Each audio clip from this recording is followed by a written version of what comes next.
નમસ્કાર દર્શક મિત્રો, હું છું રૂપલ વણેચિયા. સંપૂર્ણ ન્યૂઝમાં આપનું સ્વાગત છે.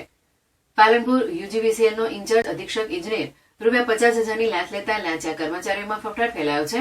ઇલેક્ટ્રિક લેબર કોન્ટ્રાક્ટરનું ટેન્ડર મંજૂર કરવા બદલ ઇજનેર દ્વારા લાંચની માંગણી કરવામાં આવી હતી, જે અંગે ફરિયાદીએ ફરિયાદ આપતા મહેસાણા એસીબીની ટીમે છટકું ગોઠવી ઇન્ચાર્જ અધિક્ષક ઇજનેરને ₹50,000ની લાંચ લેતા રંગે હાથ ઝડપી પાડ્યો છે.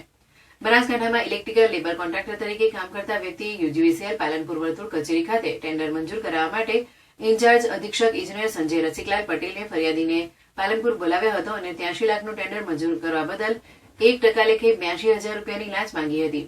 જે રકમ ફરિયાદી આપવા માંગતા ન હોય ફરિયાદીએ મહેસાણા એસીબીનો સંપર્ક કર્યો હતો.